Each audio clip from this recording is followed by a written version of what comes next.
Bonjour et bienvenue. Alors aujourd'hui ce sera un tirage sentimental en miroir. On va regarder avec le tarot Moucha comment vous voyez cette personne, quels sont vos sentiments et quelles sont les actions que vous aimeriez que cette personne mette en place. Et de l'autre côté, on va regarder comment cette personne vous voit, quels sont ses sentiments et quelles sont les actions qu'il ou elle va mettre en place. Avant de commencer, je voulais vous dire que donc je range mes cartes dans leur boîte et qu'il y a une carte qui est restée coincée. C'est le 9 d'épée. Donc là, à mon sens, il y a parmi vous des personnes qui ont du mal à dormir, qui sont dans un schéma mental à se poser énormément de questions. Ça revient fréquemment, je pense, la nuit. Quand vous essayez de vous détendre, il y a des pensées obsessionnelles qui peuvent revenir, des questionnements sans fin, le mental qui prend le relais et qui en fait vous harcèle de mais pourquoi ça s'est passé comme ça, et qu'est-ce que cette personne va faire, et pourquoi elle n'appelle pas, etc., etc. Vous me direz en commentaire si c'est le cas. On va voir avec le tirage, mais là c'était fort et je voulais vous en faire part. Alors, comment est-ce que vous voyez cette personne?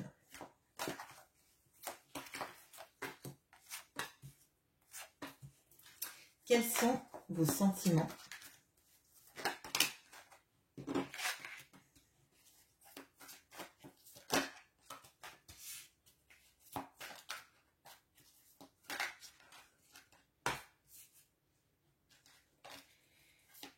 Et quelles sont les actions que vous aimeriez que cette personne mette en place?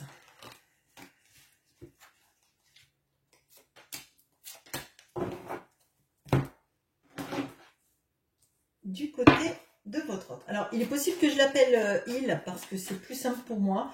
Mais bien évidemment, comme d'habitude, si c'est une femme, je vous demande d'adapter. Alors, comment cette personne vous voit?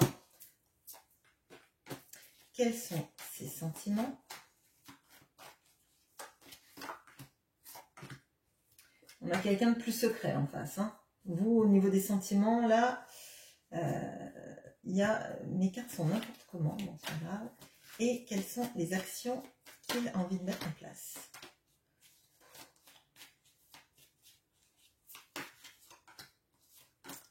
Allez, alors, avec l'oracle d'Isawa, et après je vais ranger un peu mes cartes parce que ça me... c'est pas joli. Allez.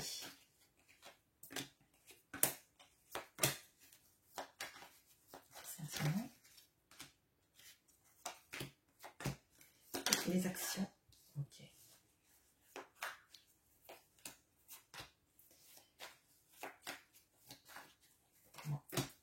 Voilà. Les sentiments. Et les actions. On a effectivement quelqu'un de bien plus secret en face de vous. Quelqu'un qui potentiellement ne se dévoile pas du tout dans ce qu'il pense, dans ce qu'il dit, dans ce qu'il ressent. Alors, comment est-ce que vous voyez cette personne?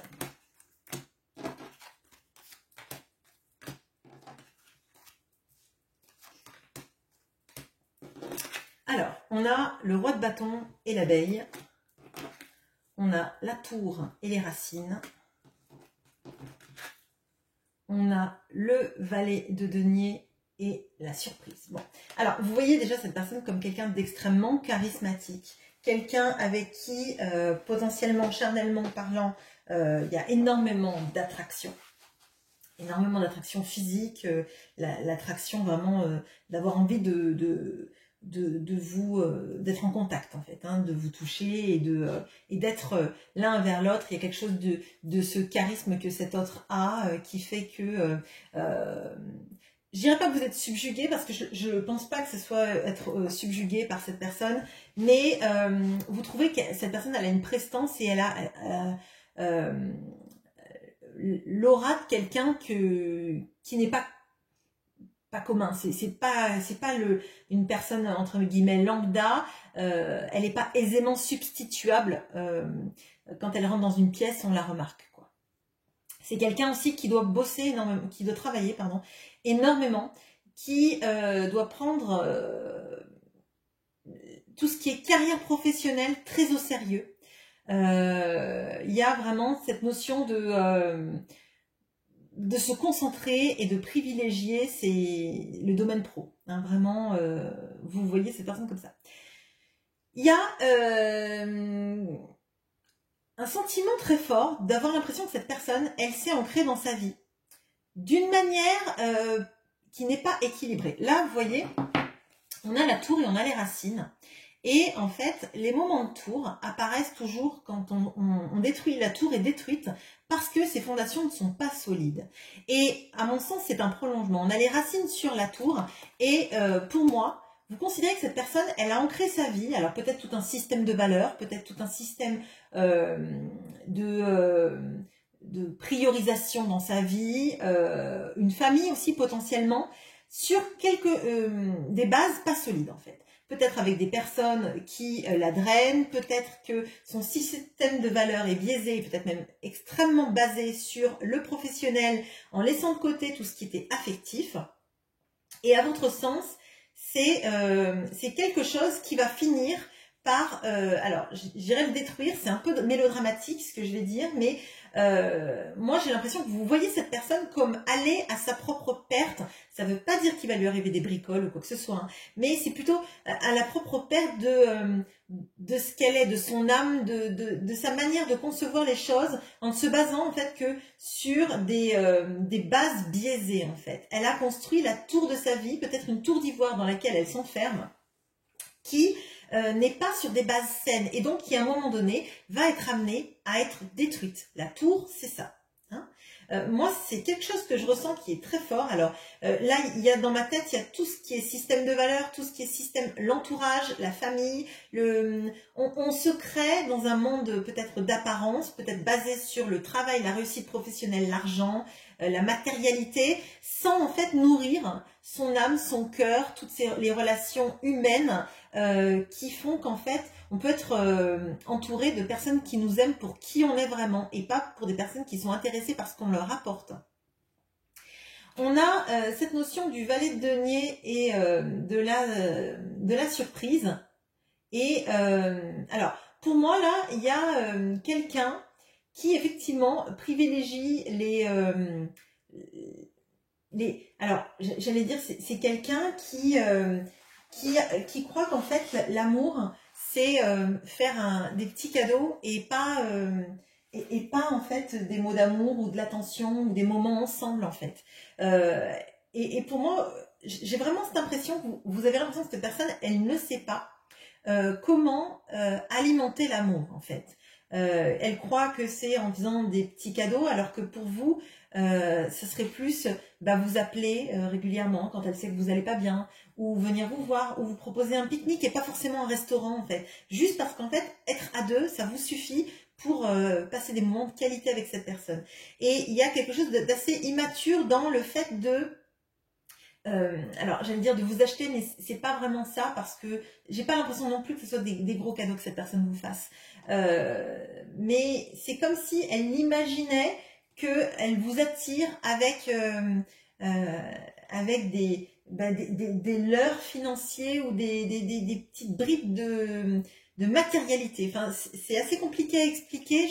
J'espère que vous comprenez. Sinon, dites-le moi en commentaire et je vous expliciterai ma pensée. Mais pour moi, c'est ça. C'est cette personne, elle vous donne peut-être, elle vous invite peut-être dans un restaurant, dans un chouette hôtel, dans un truc où il est bien d'aller, etc.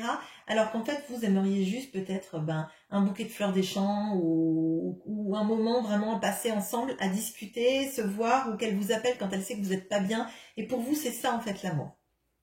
Vos sentiments.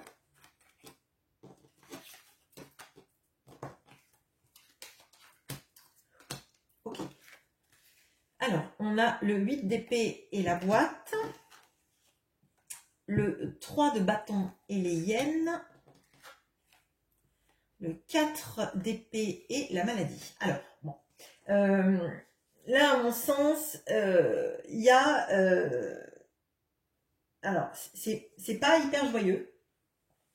Moi, j'ai l'impression que là, vous êtes en mode... en train d'essayer de vous guérir sur la l'impression que vous avez que vous ne pouvez rien faire pour aider cette relation à avancer ou la faire aller dans le bon sens. Là pour moi, il y a le sentiment en fait d'être dans une petite boîte avec votre cœur sur les bras, dans cette boîte enfermée, avec zéro prise sur la relation, avec zéro impression de pouvoir maîtriser et que c'est l'autre qui décide quand il ouvre la boîte et vous fait sortir comme un petit diablotin dans la petite boîte quand il a envie de la regarder, la petite boîte.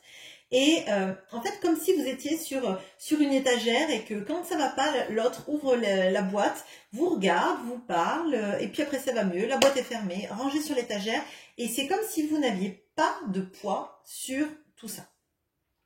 Là, pour moi, il y a une impression que vous pouvez avoir que l'autre, en fait, alors ça va être dur ce que je vais dire, mais je le ressens, c'est comme si vous vous disiez que cet autre était toxique pour vous, parce que c'est quelqu'un qui ne cherche pas à voir si vous allez bien, qui vous met à distance, qui vous parle quand cette personne a envie de vous parler, qui est là quand elle a besoin de vous, mais qui ne prête pas attention à vous, vos besoins émotionnels, à vous, vos besoins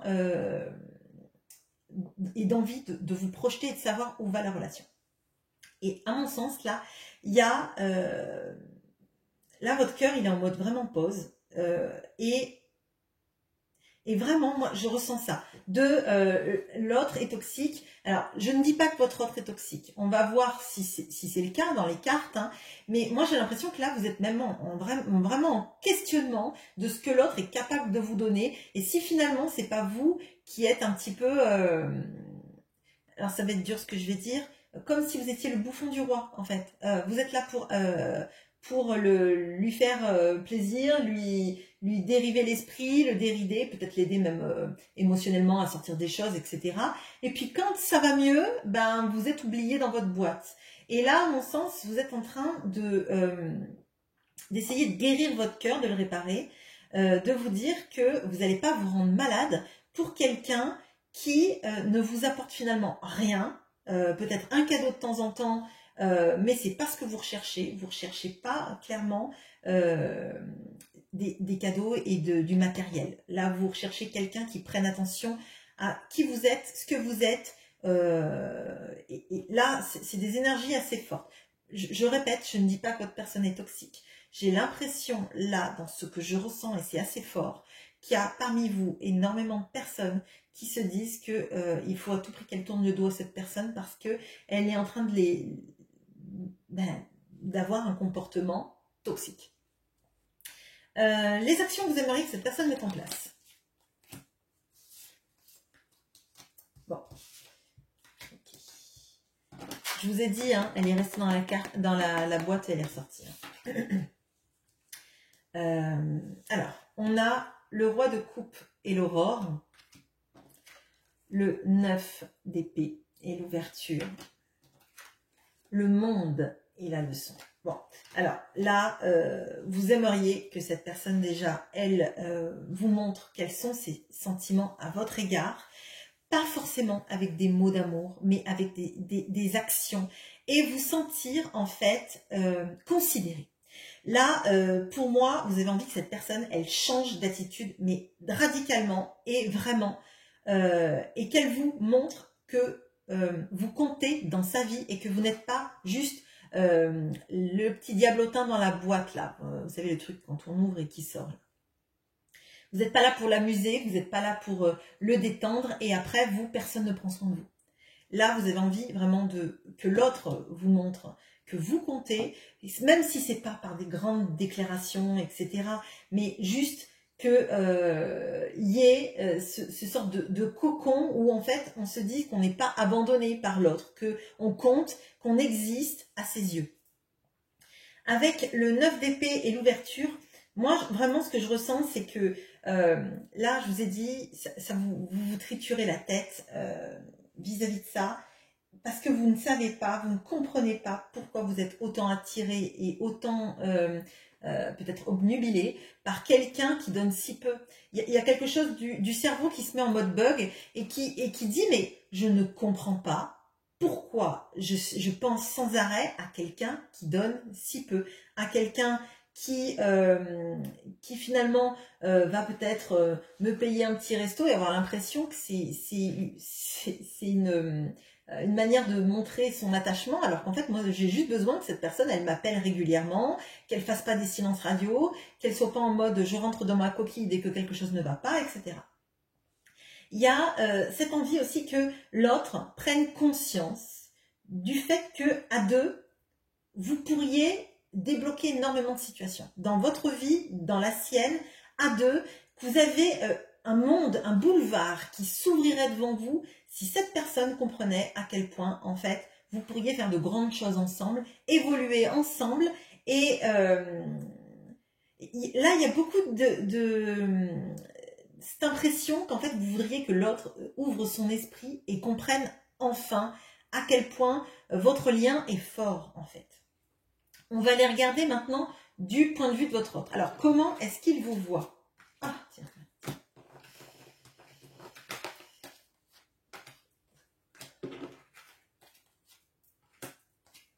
Alors, on a le monde, donc dans ce que vous voulez, il y a le monde. Je vous ai dit, dans comprendre à quel point à deux vous pourriez créer le monde. Alors, donc, on a le monde, on a l'éclipse, on a l'étoile, donc on a deux arcanes majeures sur la manière dont cette personne vous voit. Bon, alors, déjà, cette personne, elle vous voit comme son tout, comme une finalité dans sa vie, en fait. Comme quelqu'un qui représente, mais vraiment, le tout qui éclipse tout. Alors, c'est pas très très clair, j'en suis désolée. C'est, vous êtes l'alpha et l'oméga, vous êtes le début, la fin, vous êtes, vous voyez, il y a cette notion de faire partie d'un tout, mais ce cercle de l'infini qui rassemble à la fois la force, l'intelligence, la douceur, on a toutes les capacités de réussir ensemble, et en fait, vous voyez ça pour tous les deux, et cette personne, elle voit que c'est vous, en fait. Donc, elle sait à quel point, en fait, c'est grâce à vous qu'il y a une relation, parce que vous l'avez alimenté beaucoup, mais elle a une vision, alors, elle a une vision bien plus positive de vous que vous n'avez d'elle, parce que je pense que cette personne, comme elle a donné peu et qu'elle a reçu beaucoup, elle a été alimentée. Vous avez été son générateur d'amour, etc. Vous avez donné beaucoup. Donc, en fait, vous êtes l'énergie qui l'anime, en fait. Tout ce que vous avez donné, c'est l'énergie qui l'anime, et elle voit à quel point ça la nourrit, elle. Vous, ça ne vous nourrit pas. Clairement, on voit que vous n'êtes pas nourri par la relation. Et quand vous voulez que cette personne elle comprenne à quel point à deux vous pourriez faire d'énormes choses, elle est d'accord en fait. Sauf qu'en fait, clairement, elle sent que c'est vous le générateur, c'est vous qui mettez des bûches dans la cheminée, c'est vous qui alimentez en fait toute la relation, et elle en est totalement conscience. Et elle en est totalement conscience, et à tel point qu'en fait, il n'y a personne qui arrive à votre niveau, en fait. Si cette personne, elle cherche à rencontrer d'autres personnes, il n'y a personne qui va être capable de donner le monde. C'est pas possible, en fait. Il n'y a pas une carte, une arcane majeure qui pourra donner autant que le monde. Le monde, c'est la globalité, c'est la totalité. C'est tout ce qu'on peut rechercher à l'intérieur d'une personne. Donc, c'est pas possible. Même si elle veut plus, elle ne pourra pas avoir plus. D'accord ? On a aussi l'étoile. Donc l'étoile, c'est le vœu le plus cher, c'est la destinée. Donc elle en est persuadée, ça, que vous êtes un lien du destin dans sa vie, quel que soit ce qu'on place derrière le destin, hein, que ce soit religieux, que ce soit ésotérique, que ce soit philosophique. Hein, il y a de ça. Vous êtes sa destinée. Que ce soit une destinée de vivre en couple ou une destinée de vous rencontrer pour évoluer chacun après. Hein. Donc ça, on verra avec les sentiments, mais déjà, les deux arcanes majeures qui suivent, c'est fort. Par contre, elle voit que vous avez énormément besoin de communiquer, et à mon sens, elle est pas dans ça. elle n'est pas dans la communication. Je pense que la communication, c'est quelque chose qui l'embrouille énormément. Là, on a plutôt quelqu'un qui serait, à mon sens, un beau parleur ou une belle parleuse, mais pas quelqu'un qui met du fond derrière ce qu'elle dit et ce qu'elle pense, et ça a tendance même à l'agacer. Et potentiellement, ce qui a tendance à l'agacer, c'est que vous privilégiez le dialogue, vraiment. Vous en avez besoin, et elle, ça la met en situation d'embarras, parce que clairement, c'est quelque chose qu'elle maîtrise peu. Elle maîtrise la tchatch, elle ne maîtrise pas des conversations extrêmement profondes et signifiantes sur les sentiments, sur comment on se sent, etc., etc. Alors que vous en avez besoin. Vous avez besoin de comprendre pourquoi, comment, ce qui va se passer, etc. Sans pour autant que ça aille dans le contrôle, hein, mais parce que vous avez besoin de savoir vous positionner. Je pense que clairement, et vous en êtes à un moment de votre vie où c'est peut-être même presque obsessionnel, hein. Cette personne, elle voit effectivement que vous avez besoin de communiquer, elle en a envie, mais comme elle ne sait pas le faire, elle se base sur des choses qui sont plus matérielles. Moi je pense que cette personne, elle est consciente que vous, tout ce qui est fric, signe extérieur de richesse, vous en fichez, mais royalement. Ça vous intéresse pas, et je dirais que c'est bien de pouvoir avoir de l'argent pour vivre, pour pouvoir faire plaisir à ses proches, etc. Mais vous en nourrissez pas. Et je crois que cette personne, elle a un énorme besoin de sentir qu'elle a de l'argent, qu'elle peut montrer qu'elle a de l'argent, que les autres voient qu'elle a de l'argent, etc. Et quand elle vous parle, et qu'elle vous parle des choses qu'elle s'est achetées ou de l'argent qu'elle gagne, etc., vous, en fait, ça vous met en position, même, je dirais, de malaise. C'est quelque chose avec lequel vous ne vibrez pas et qui vous met mal à l'aise, parce que vous vous dites peut-être que si c'est ça son système de valeur, de gagner de l'argent et de penser que à l'argent, ça vous met mal à l'aise, et ça ne correspond pas à votre système de valeur. Donc il y a une sorte de grosse différence entre vous deux. Les sentiments maintenant.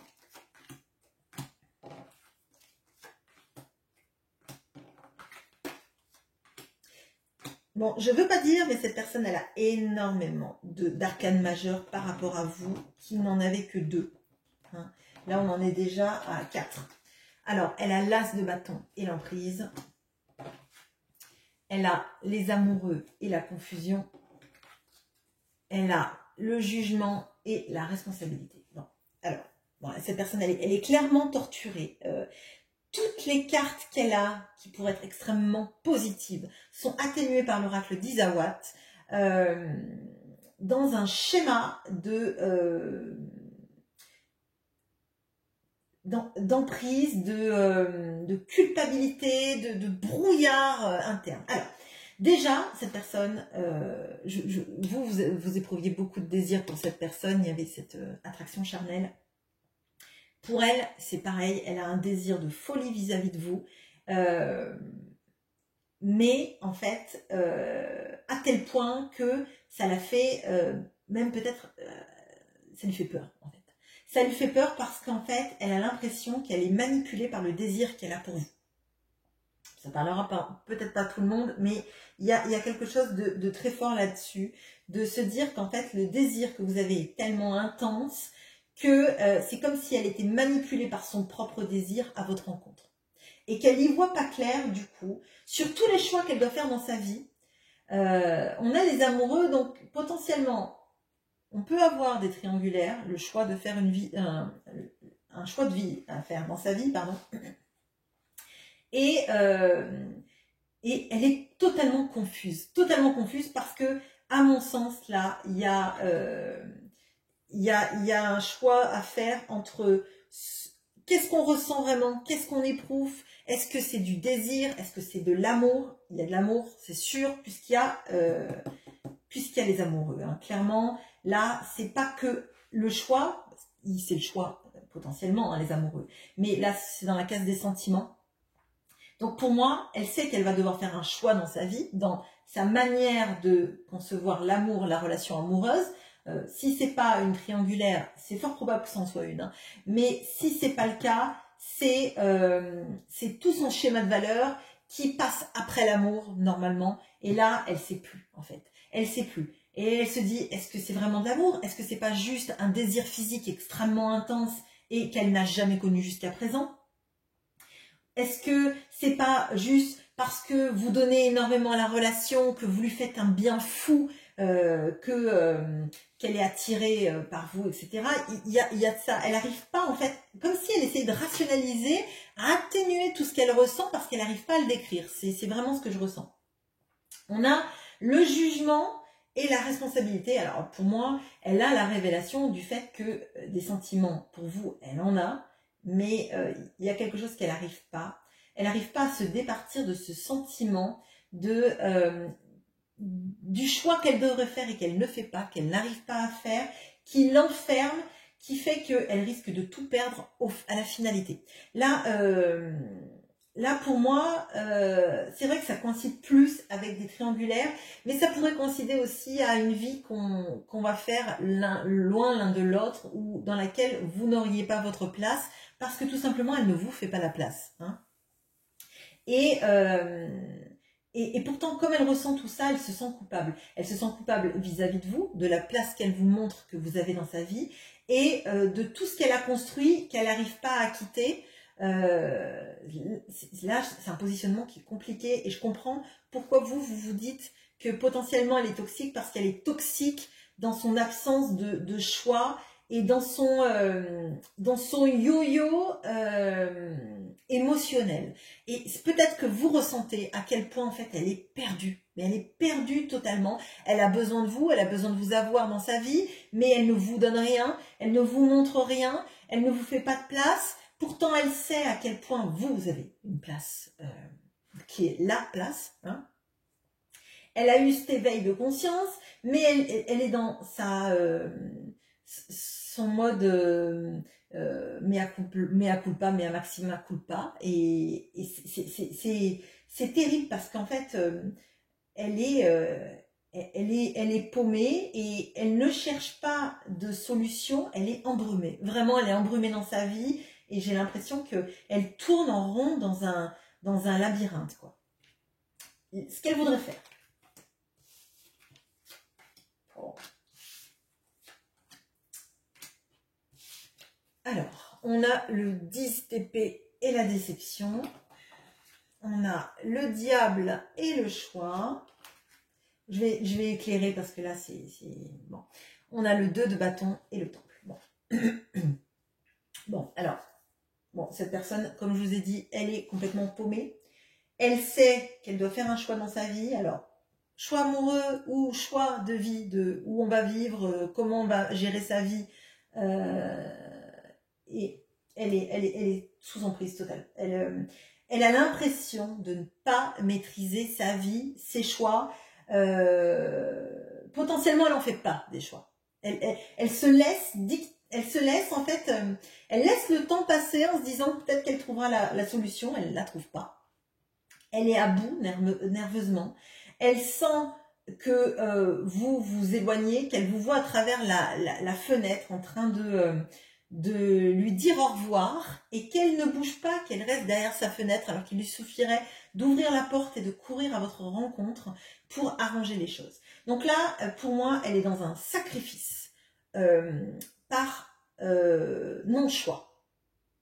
Elle est dans un sacrifice de ne pas bouger dans sa situation, de se sentir complètement enferrée dans sa vie, parce qu'elle refuse de faire des choix, parce qu'elle, comme elle ne voit pas clair, qu'elle a l'impression qu'elle va peut-être tout perdre dans sa vie selon le choix qu'elle va faire, elle préfère ne pas faire de choix. Mais en ne faisant pas de choix, elle fait le choix de vous laisser s'en aller, en fait. Vous en allez, pardon. On voit qu'elle aimerait, dans l'avenir, c'est même pas vous rejoindre, c'est trouver un moyen d'être mieux, de se ressourcer, et comme si elle faisait une prière à l'univers en lui disant, mais aide-moi à trouver la réponse. Aide-moi à trouver comment il faut que par où il faut que j'aille, comment il faut que je m'y prenne, est-ce que c'est du désir, est-ce que c'est de l'amour, alors que vu toutes les arcanes majeures, c'est évident que vous êtes effectivement une destinée pour elle, mais là elle est totalement, elle fait rien, elle est en mode, eh ben, tant pis, je souffrirai, de toute façon je suis que quelqu'un de pas bien, etc. Je vous passe les mots que j'avais dans la tête, mais c'est là on a vraiment de la culpabilisation, de la responsabilité, mais pas de la responsabilisation en fait. Elle se responsabilise pas à faire enfin des choix, à choisir une situation. Au moins, elle tenterait quelque chose plutôt que rester dans un rien qui en fait vous fait peut-être croire que vous ne valez rien, alors qu'en fait c'est cette personne qui se dit qu'elle ne vaut rien, clairement. Alors, est-ce qu'elle va être capable de venir jusqu'à vous dans un avenir proche, en fait? Ok.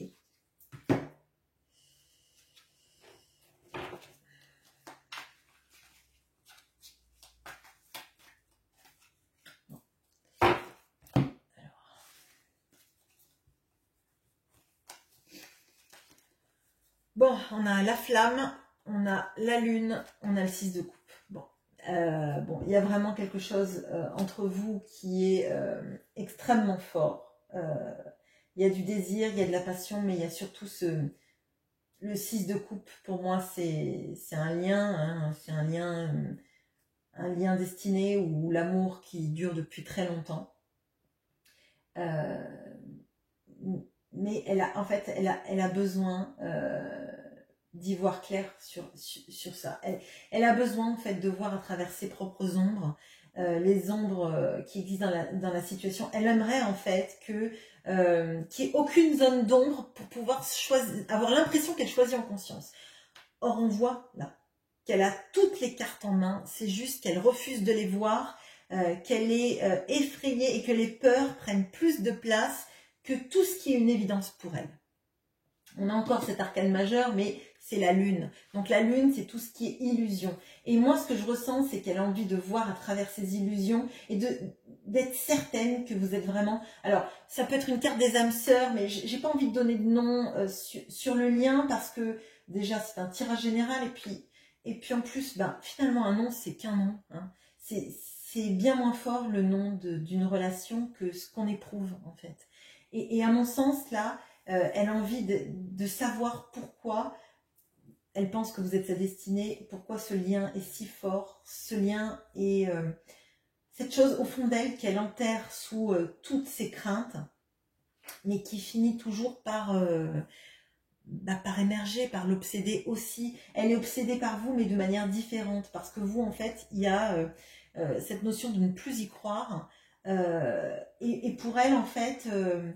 elle espère qu'elle va arriver à se dégager de ses peurs et clairement en fait elle n'y arrive pas parce qu'une crainte en remplace une autre et comme elle ne met rien en action, elle n'avance pas. Voilà, je suis désolée, on ne va pas plus loin avec ça, on est toujours dans un marasme, mais je pourrais essayer de voir si la situation évolue dans les mois qui viennent.